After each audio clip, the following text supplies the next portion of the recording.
It's time for post-2025 NFL draft team grades, and the Baltimore Ravens landed with an A. We'll talk about that and more coming up next.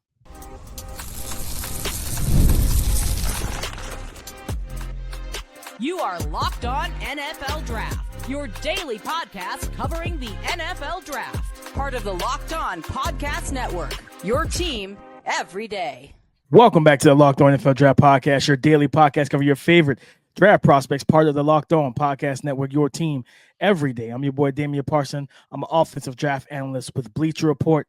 That's my guy, Keith Sanchez. He is a director of scouting with the Draft Network and 2019 national champion with those LSU Tigers. And as always, thank you for making Locked On NFL Draft your first listen today and every day. Shout out for being our everydayers. And as always, guys, you know we have a fun one to talk about. We're grading the AFC, right? Going through the AFC North, the AFC South, and the AFC East. Each team is getting a grade post 2025 NFL Draft. But before that, this episode is brought to you by Amazon Fire TV Stick 4K. Turn any TV into your Xbox. No console needed. Head over to Amazon.com/Fire TV Locked On to learn more. Keith, in the AFC North, let's start with the reigning champions of the AFC North, the Baltimore Ravens.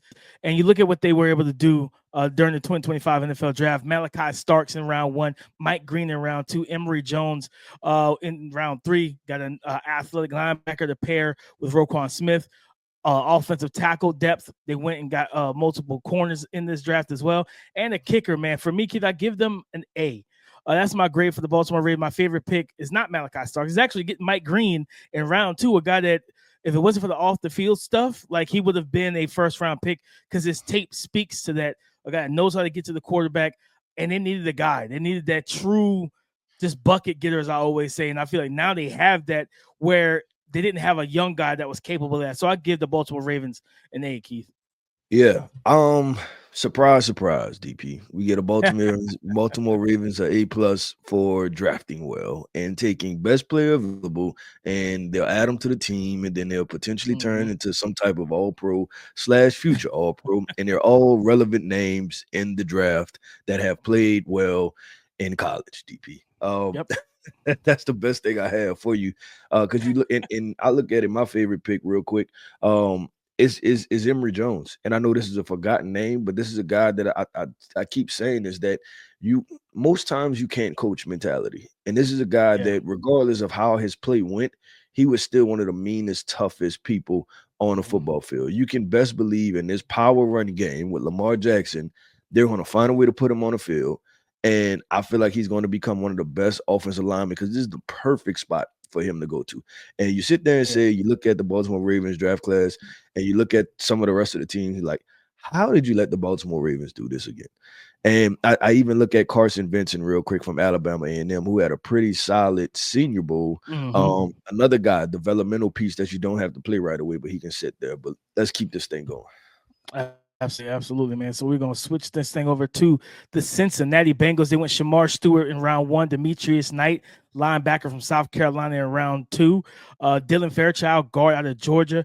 Round 3, they went another off-ball backer, Barrett Carter, in round 4. Jalen Rivers, the offensive tackle, will be playing offensive guard for them. And then Taj Brooks, running back out of Texas Tech. I'm sorry, Keith. I actually give it a B+. It's the Shemar Stewart pick is always going to be one that's going to make or break this draft. If he doesn't hit, the draft is tanked. In most times, you know what I mean? Your first round pick, especially when you take a swing like that. Gray Zabel was on the board. He went the very next pick to Seattle. You needed to improve the interior offensive line. They did double down and were able to get 2 guards to create either a definite starter with Fairchild, with a rotational guy that can come in and potentially be a starter if Volson doesn't work out. I give it a B+. Yeah, DP, I'm gonna probably be a little bit more critical than you. And I'm gonna give it a C+.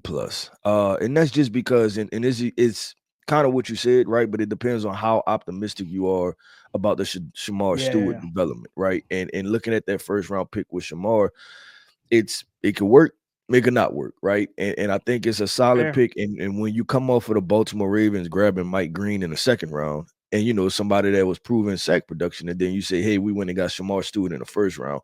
I give them I give them a C plus. That I think it was a solid draft, and I think like the guys like Barrett Carter and stuff are going to prove to be good players. I think Jalen Rivers, I'm sorry, as a guy that eventually you should be able to plug in as a starter. So I give it a C plus. No, not a bad. It's definitely gonna. That first round pick is gonna make or break everything for them, Keith.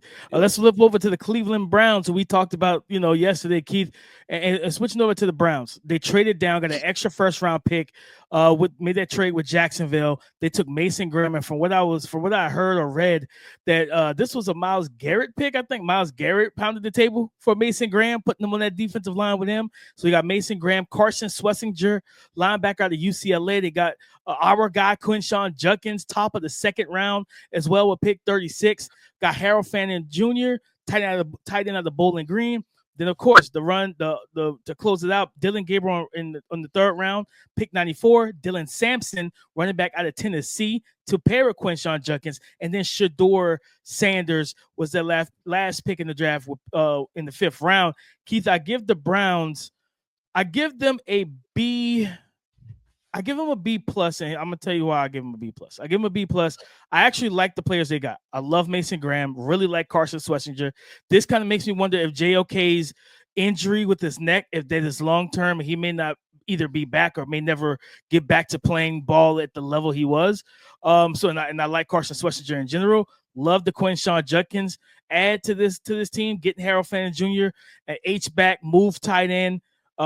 And then doubling down with Dylan Sampson as well. And if Shedeur Sanders or Dylan Gabriel hit, you feel fine. But at the end of the day, you also have 2 first-round picks in 2026. And I love how they were able to leverage their future for the better. So I give them a B plus. Yeah, real quick, I give them an ADP. I think that it was a good draft overall. Like you said, the players from top to bottom, trading back, still getting Mason Graham, Carson Schlesinger, Quinshawn Judkins. Those two, they should be not premier starters, but really good starters for your franchise right away. Then you got the second tier of Harold Fannin and Dylan Sampson, which still should be good players. The only reason I don't give them an A plus is because what are we doing at quarterback, right? And remember Myles Garrett a couple of weeks ago talking about, he was on the podcast and he's like, I know we're doing at quarterback. The smile, yeah. I don't think you knew that y'all was gonna walk away with Dylan Gabriel and Shedeur Sanders and just try to figure this thing out. But I still give them an A, not an A plus. I don't think they knew either, Keith. I don't think they actually knew what that was going to take place at all either. So we're going to close this thing out. We got to go down to the Steel City, Keith, and get to those Pittsburgh Steelers to close out this first topic. And the Steelers of course, came into this whole situation knowing that they needed quarterback. And we thought Shedeur was going to go round 1, but instead the Pittsburgh Steelers with Derek Harmon. They needed a defensive tackle badly, a young guy. So they got Derek Harmon out of Oregon. They got Caleb Johnson in round 3 because remember they traded for DK Metcalf. So essentially he was their second round pick. So they drafted Caleb Johnson, running back out of Iowa, in round 3. Got Jack Sawyer, some more depth at the edge rusher position in round 4. Ya Black, defensive tackle from Iowa, another just physical guy up front to help reset the line of scrimmage in the run game. Your boy Will Howard, Keith, quarterback out of Ohio State in the 6th round, and then Carson Bruner. I ended up giving the Pittsburgh Steelers a B plus. I actually liked a lot of what they did, for me to still get Will Howard in round 6, that's immense value. And especially if I think this signals that they know before we'll know, hey, Aaron Rodgers is coming to town.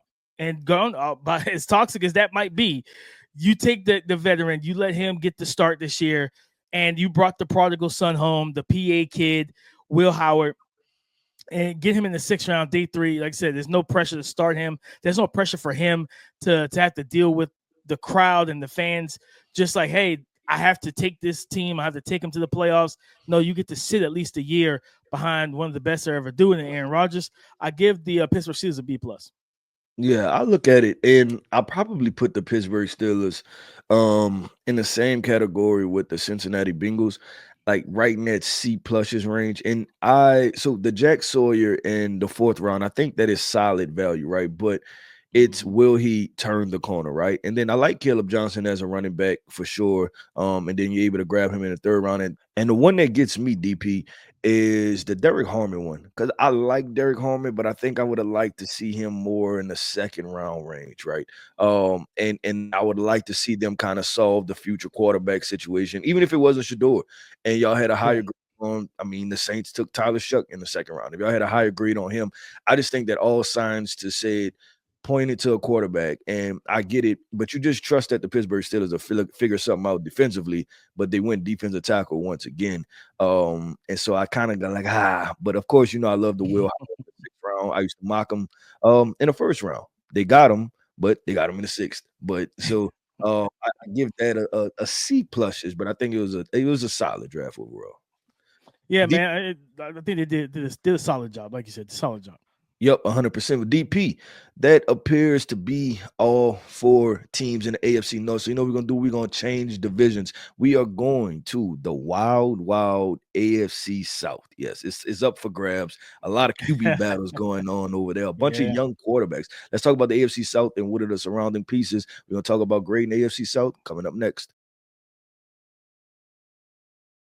Ever check your bank account and wonder, where did all my money go? Between dining out, online shopping, and entertainment, it's easy to lose track. That's where Monarch Money comes in, your personal CFO, giving you full visibility and control over your finances. Monarch Money isn't just a budgeting app, it's a complete financial command center. You can track all your accounts, investments, and spending in one place. So you stop just managing your money and start building wealth. When I started using Monarch, I just realized how much I was spending on food delivery. Now I budget smarter and save more. So take control of your finances with Monarch Money. Use the code LOCKEDONNFL at monarchmoney.com and save 50% off your first year. That's monarchmoney.com. Code LOCKEDONNFL for half off your first year. The AFC South, Keith, the Texans, the Colts, the Jaguars, and the Titans. We will start with the team that has won this division back-to-back seasons, the Houston Texans. And they traded out of round one. They ended up with 2 second-round picks, 2 thirds, and the fourth within the top 117 picks. They got Jaden Higgins, wide receiver from Iowa State, in the second round. Arieonte Ursery, one of our guys, offensive tackle from Minnesota. Jalen Noel, the other Iowa State wide receiver, who I actually had rated higher than Jaden Higgins. Then they went and got the nickel corner, Jalen Smith from USC. And then Woody Marks, running back from USC. I like the pickup of Jalen Reed, the safety from Penn State, and then getting a potential quality backup in Graham Mertz. Keith, I ended up giving the Houston Texans a B+. I really love the Arieonte Ursery. Get the value of not having to take an offensive lineman at the back end of that first round, trade back, get some extra capital. It probably would have been the only thing I would have changed, truthfully, Keith, was flipping to me Jalen Noel and Jaden Higgins. I think Jalen Noel was the better player out of the two, the better athlete, route runner, and separator. Jaden Higgins is the bigger body guy. You already have a big body guy. You technically got two, because you got 3 Iowa State receivers on this team right now, Xavier Hutchinson also being there. But I love adding Jalen Noel, the speed, the burst, the explosiveness. This might be writing on the wall for Tank Dell if they're concerned about the long-term health of him. He got hurt back-to-back years after entering the league. So for me, I give him a B+. Yeah, DP, I'll give them an A, and I agree with you on the same reason that I would have probably swapped Noel and Higgins if I was drafting. But hey, somehow they were still able to walk away with both of them. The one I respect the most is the Arieonte Ursery. Mm-hmm. I think it was them and the Vikings pretty much swapped tackles and guards. I think it was like the Ed Ingram situation. I think so. Tackles. I think Arieonte Ursery has the opportunity to challenge this year. To start, honestly, I think once you get into the season, we're going to be able to see what he looks like and be able to get him in a second round. I think it was appropriate value, right, for him. Yeah. Real quick, I'm gonna just say this though: Jalen Smith, cornerback from USC, and then getting Jalen Reed. The Houston Texans may have the best and the best depth and best talent at defensive back, maybe in the NFL. Like, this is ridiculous. You got Derek Stingley, Kamari Lassiter, you got Kellen Bullock, Jalen Petrie, then you throw in Jalen Smith, you throw in Jalen Reed. It's Chauncey Gardner-Johnson too. And Chauncey Gardner-Johnson. Like, I'll tell you one thing: if I was fighting for a roster spot, I don't want to fight in the Houston Texans. No, not in that secondary. Not in that secondary. But I give them an A. Yeah, I mean, they did good. And to one guy to highlight, getting Woody Marks. They needed a pass catching running back out of the backfield, right? You got Joe Mixon and Damian Pierce, and I think Ogunbowale. Now you add in Woody Marks, who caught north of 200 passes during his college career. Like, this dude can come out and be a safety valve in the passing, or not just a safety valve, a good screen back, a guy that you can get out into the flats and get those manufactured space touches in the passing game. I really like that. That's a very underrated fit. He can run the ball as well, but I think his best attributes comes in the passing game and what he's able to do. Let's go to the Indianapolis Colts, Keith. And the Indianapolis Colts got their guy. I was told probably about 2 weeks before the draft that like most teams were split between Loveland and Warren. The Colts had Warren higher, so they ended up getting their guy, Tyler Warren, at pick 14. They got JT Tuimoloau, edge rusher from Ohio State, in the second round. Justin Wally, cornerback from Minnesota, in the third. Jalen Travis, a big 6'8" offensive tackle from Iowa State. My guy DJ Giddens in round 5 to back up Jonathan Taylor, running back out of Kansas State. They got Riley Leonard, quarterback from Notre Dame, in the 6th round, as well as Tim Smith. I think I gave the Colts a solid B. I felt like it was a solid B situation. JT is he can defend the run, so he got a nice floor there. I just, when it comes down to the pass rush, I don't see enough variance or variety with him. It's a lot of speed to power, downhill. I want to see him use that because he's a really good athlete. First step quickness, all of that stuff. Strong, physical. He has all the physical ability. I just want to see him use that athleticism to push guys further out or further deeper into their vertical sets and then work back inside. He does have a nice spin move, but just he's over reliant on the speed, the power stuff, and you can't do that in the NFL. NFL, this is a grown man league. Like, don't get me wrong. People say that about Jared Verse, but Jared Verse, to me, played with much more power and pop at the point of attack as a rusher than JT Tuimoloau. So I think JT could be a good player for him. Just felt like they could have maybe, if you really wanted to edge that bad, you could have found somebody else a little bit. But he does pair well with the skill set long term of what Laitu Latu is, right? Laitu being the handsy, technical, more of explosive, bendy rusher. He's more of the power guy. I give him a solid B. I think they did a solid job. Yeah, I agree with you with the JT Tuimoloau diagnosis that I think that they're great complementary pieces, like almost exact opposite skill sets. Yeah. But what that says is that you're still banking on Laitu Latu being the premier guy, right? Which last year I think was kind of up and down for him. It was a typical rookie year for edge rusher. Yeah. But Tyler Warren, DP, how about giving ourselves some credit, right? Because we continue to stand on the table and say that we think that Colston Loveland is tight end one in this situation. Yep. And he came off the board first, right? And not saying that it's completely over, but we told y'all that Colston Loveland was in the running. Like we were not on the train of like Tyler Warren was top 10 pick, top 7 pick. Like, no, it was definitely Loveland for us. So no, we should pat ourselves on the back because we never wavered, Keith. Yep, Jalen Travis, DJ Giddens. I like both of those picks, and for that, I think for that rounds it out for me, and I'll give them a C+. I think the Colts had a C+ draft. Let's see what how they use Tyler Warren, the JT Tuimoloau situation, and then Justin Wally. I think obviously that's going to say a lot about their draft, and let's see what those guys do. 100%, Keith. Let's go to the Jacksonville Jaguars, and I gave them. Actually, I'm gonna give my grade out early. I'll give them a C+. The trade up to go get Travis Hunter. And have a quote from the GM, right? The new GM. It isn't talked about Travis Hunter. His intent on playing both sides of the ball is as ours. Gladstone told ESPN when it comes to his onboarding process, we'll give him a heavy dose of offense and a sprinkle in the defensive or on the defensive side of the ball, knowing that by the time we get to the regular season, those should be balanced out, but that's the initial onboarding plan as it stands today. So he's going to be playing wide receiver from the looks of it early on. We'll see how everything shakes out once we get to regular season. They got Caleb Ransaw because they traded up, so they had to give up some capital. Drafted Caleb Ransaw, cornerback out of Tulane. Wyatt Millum, the guard, projected to be guard from West Virginia.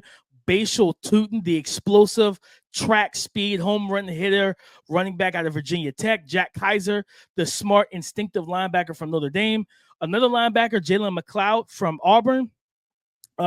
Rayon Lane III, safety from Navy. Jonah Monheim, center, from USC. And then LaQuint Allen, running back from Syracuse. I give him a C+ overall. Keith, they gave up a first next year. This is putting all the eggs in Trevor Lawrence's basket right now. You paid him. 100%. You're saying we're not even worried about quarterback class next year. And now, hey, listen, from an organizational standpoint, you're telling him what he needs to hear. You're good. Don't worry about a thing. You're our guy. So I give him a C+. I feel like there are some, again, like when you trade to get Travis Hunter, it just is what it is. I like Caleb Ransaw, but Siobhan Revel's still on the board. I think he didn't come off the board till round 3 as well, if I remember correctly. I think he was still on the board when they selected. So, yeah, I think they get a C+ for me. Yeah, I give him a flat out C. I'm with you, Travis Hunter. Honestly, Travis Hunter is gonna make or break this entire thing because they had the number 2 overall pick and then they didn't pick to, I think it was number 80 something, I believe. And so when you gut yourself like that, DP, it's kind of all based on one player getting the job done. And then, I like Caleb Ransaw. I just don't know if I don't went that high. Wyatt Millum is, there's extreme upside, but you have to develop them. Mm-hmm. Then you look at Bashal Tootin, which I like as a running back, but also what are you going to do with Travis Etienne and those guys too? So I have to just give them a C and say, I think y'all did okay with this draft. Yeah, I'm correct. I think, if I remember correct, I think Ransaw came after Siobhan Revel. But either way, I felt like I just thought that it was high, DP, to be completely honest. And I like Ransaw. Quincy Riley, I think, would have been a better player, more proven player for my liking. And Keith, and we can close this thing out with the Tennessee Titans. We know what they did, going up and getting, not even going up, but getting their guy at 1.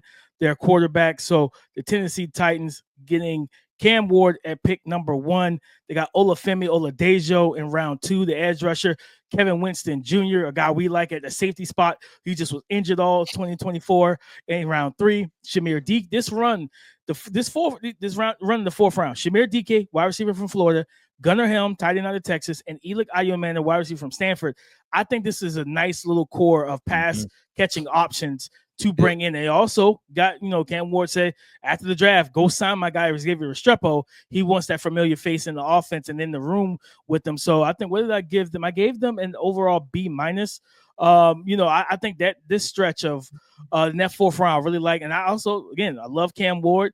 Olafemi is going to be more of a projection developmental pick, because he's transitioning full-time in truly an edge rusher. Kevin Winston Jr.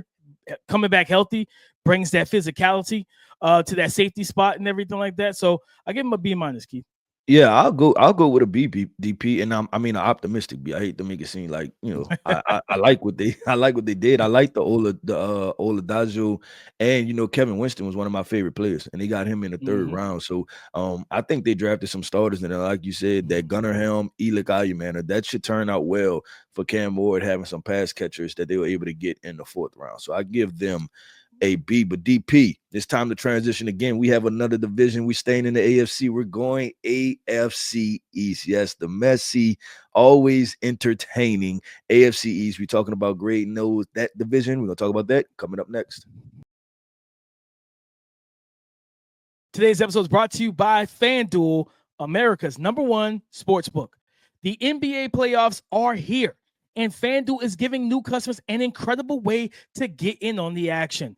Right now, when you join FanDuel and place your first $5 bet, you'll get $250 back in bonus bets if your first $5 bet wins. I love how FanDuel makes betting so easy.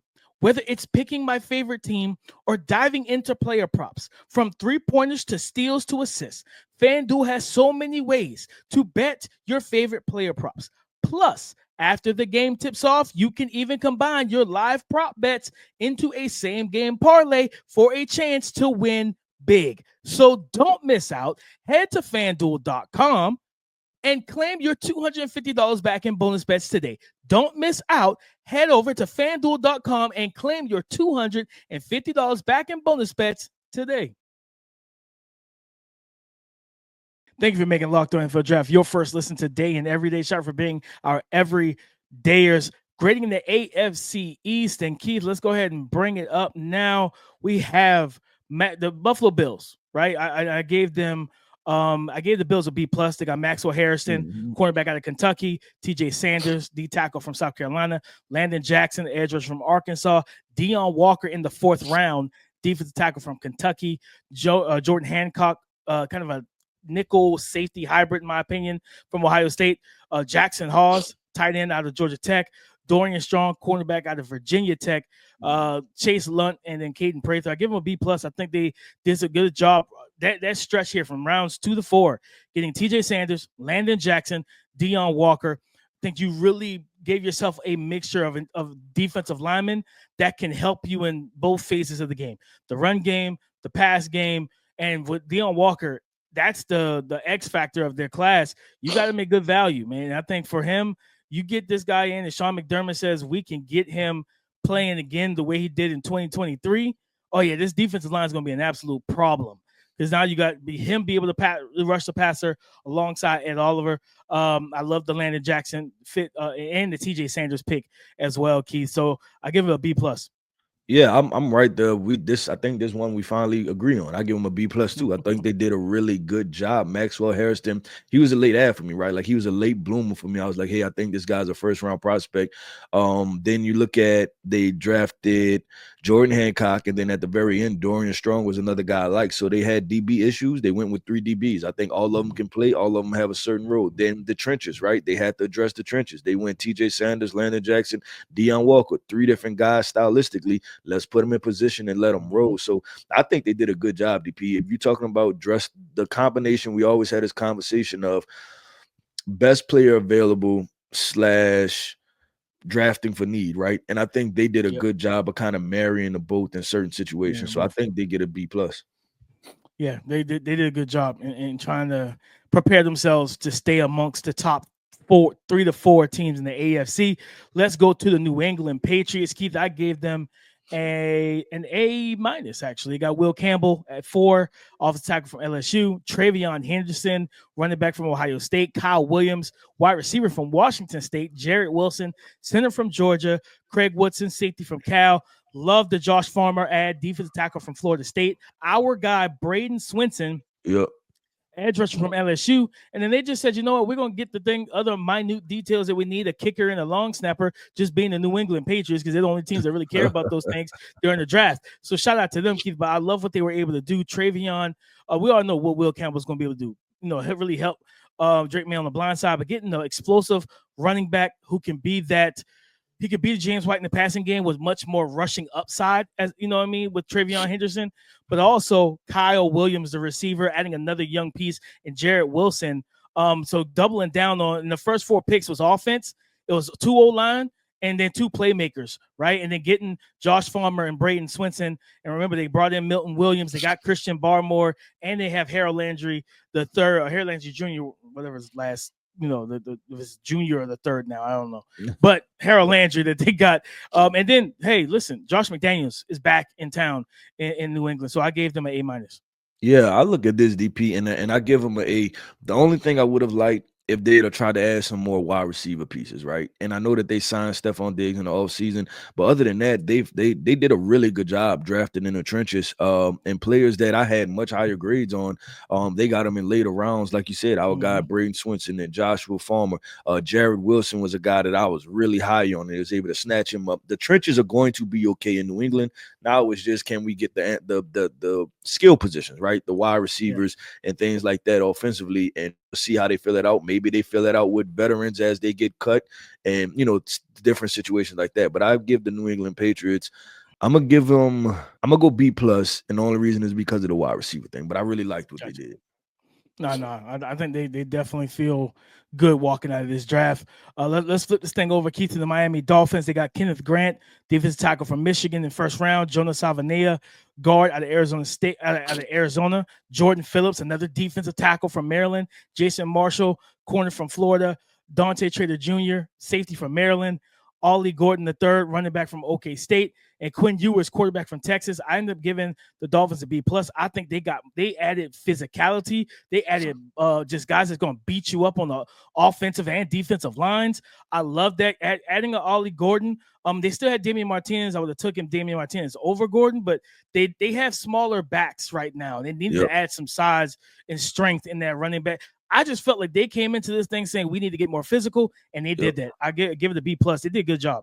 Yeah, and I know it's so tempting for them to go get a skill position player, whether that's a wide receiver or a corner in the first round, and that runs a 4-2-1. And because even when you mock them, right, I'm like, they need a guy like Kenneth Grant, but they're probably going to draft a fast wide receiver, right? Something like that. But I'm happy that they were fought the urge, Keith. They fought the urge. They fought the urge. And then Jonas Savania, run game, right? Big thing with him. He's athletic and physical and wants to get after it. He should be able to help. And then I agree with you. Snatching up Ollie Gordon in the 6th round is probably going to be really good value, right? And it's because he's such a different back stylistically from the rest of the guys in there. Probably going to have immediate role, and then grabbing Quinn Ewers in the 7th round. Guy almost went undrafted, but the talent is there. Let's see what he does in Miami. Maybe this reinvigorates him. He gets excited, comes in as the backup, backs up to attack of a little, Tua goes down. Quinn Ewers has the talent to play football. Mm-hmm. It's just, I get, just different things that teams may have seen as far as commitment or injuries and things like that. So I thought it was a pretty solid draft. I give it a B. Gotcha. Let's switch over and close this thing out with the New York Jets, Keith, at number 7, first overall pick, first pick for them. Armand Membu, love that pick. Offensive tackle from Missouri. Mason Taylor, tight end from LSU. Azariah Thomas, cornerback from Florida State. Then this is when it goes off the rails for me. Yeah, 4th round. It's almost like they must have switched GMs or something. I don't know. The old regime had to come in and press the button and make the pick because it's going Arian Smith, who, like, on yesterday's podcast, I called him Ted Ginn. You know what I mean? Speed. Sometimes he catches it. Most times he doesn't. I'm out on that pick. I definitely did not like that pick at all. And they got Malaki Moore, Francisco Moyaga, linebacker, and Tyler Barron. I gave them a C plus. They started this thing off with a really good first 3 rounds, and then had to get to the 4th pick. The 4th round. That pick 8. I think Jalen Royals was still on the board. Like Man was still. It was better receivers on the board that would have meshed well with Garrett Wilson, and they said nope, we're going to take the fast guy. So yeah, C plus. That was a pick that derailed everything. Yeah, them 4th round picks, DP, and I say both of them, Arian Smith and Malaki Moore. Both of them, in my opinion, were kind of overdrafted situations. And now that leaves you with rounds 5 on, and you're trying to hand pick and cherry pick through the rest of this. So I'm gonna look at this. I like the Membo. I like Mason Taylor. Like, great locker room pick. I think both of those first 2 picks are great. Azariah Thomas can fill a need opposite of Sauce Gardner, giving head coach Aaron Glenn 2 corners to kind of roll with, right, and see what to do with. But I'm gonna give them a C plus, DP. I'm gonna give them a C plus and say that I like the first 3 picks, but past that, it's head scratching. It's head scratching for us. But DP, we ranked most of the AFC East. I mean, most of the AFC, right? We got through 3 of them, so we're gonna finish off recapping the rest of them. That's what we're doing. We're going through these draft classes, going through these teams, and we're handing out grades. Don't get mad with us, right? We're just saying how we feel about it. We didn't do it. The GMs did it. We're just handing out the grades and letting you know what to expect. But DP, that wraps up another episode, man, of the Locked On NFL Draft Podcast. I want to end this podcast off by saying shout out to our everydayers. Thank you for tapping in with us each and every single day. Every listener is greatly appreciated here over at Locked On NFL Draft. I am Keith Sanchez. You can find me on X at The Talent Code. That right there is my guy, my co-host, Mr. Damian Parson. You can find him on X at DP_NFL. Like we like to say, man, y'all come talk to us because we like to talk back. Go subscribe and follow for free on YouTube, wherever you listen to podcasts, to get the latest episode as soon as it is available. Come and join the conversation again tomorrow when we're going to keep these grades going. Come and join the conversation again tomorrow on the Locked On Podcast Network, your team every day.